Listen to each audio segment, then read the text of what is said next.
Le service de police de Timmins demande à la population de retirer les photos partagées et publiées sur les réseaux sociaux d'une alerte d'échec au crime.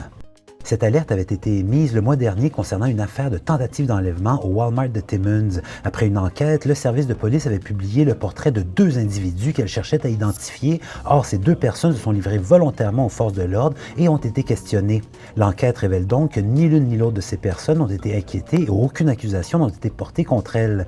Maintenant, la police de Timmins s'inquiète de la propagation d'informations spéculatives en ligne. Elle demande à la population de retirer les publications à ce sujet et déplore la présence de commentaires racistes et désobligeant. La hausse de l'itinérance touche de plus en plus les jeunes, et ce, souvent dès leur sortie des services de protection de la jeunesse, c'est ce que déplore l'organisme Dans la rue.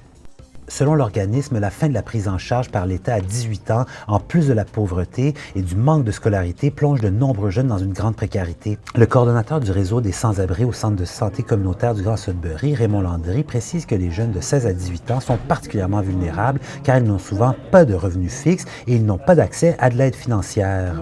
Donc, ils ne qualifient pas pour Ontario au travail. Ça prend des programmes spécialisés pour les loger, les aider, les accompagner dans le logement. Alors que l'itinérance a bondi de 37,3 % en un an dans le nord de l'Ontario, un récent rapport estime qu'un investissement de 1,3 cents par dollar du PIB régional pourrait contribuer à stabiliser la crise.